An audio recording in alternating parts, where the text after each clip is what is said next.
વાત કરીશું બનાસકાંઠાના વડગામ ખાતે જન વિશ્વાસ સંમેલનનું આયોજન કરવામાં આવ્યું હતું, જેમાં મોટી સંખ્યામાં લોકો ભારતીય રાષ્ટ્રીય કોંગ્રેસમાં જોડાયા હતા.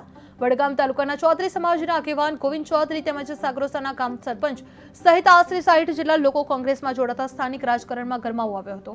આ કાર્યક્રમમાં અમિત ચાવડા, જિગ્નેશ મેવાણી, લાલજી દેસાઈ, ગુલાબસિંહ રાજપૂત અને ચંદનજી ઠાકોર સહિત આગેવાનો ખાસ ઉપસ્થિત રહેલા જોવા મળી રહ્યા હતા.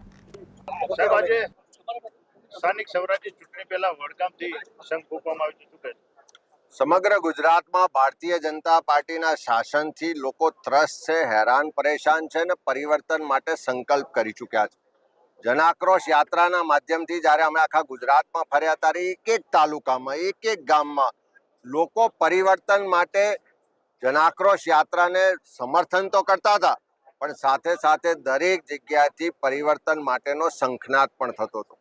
આજે આ બનાસકાંઠામાં વડગામ તાલુકામાં અમારા જાગૃત ધારાસભ્ય જિગ્નેશભાઈના નેતૃત્વમાં અનેક આગેવાનો, અનેક કાર્યકરો, બીજા પક્ષમાંથી સમાજમાં કામ કરતા કાર્યકરો કોંગ્રેસ પાર્ટીમાં જોડાયા છે. ત્યારે એવા તમામ આગેવાનો, કાર્યકરોનું કોંગ્રેસ પાર્ટીમાં સ્વાગત કરીએ છીએ. અને આખા બનાસકાંઠા જિલ્લામાં જે રીતે પરિસ્થિતિ છે કે આટલો બધો વિરોધ હોવા છતાં, આંદોલન થયા હોવા છતાં પોલીસ થોડા દિવસમાં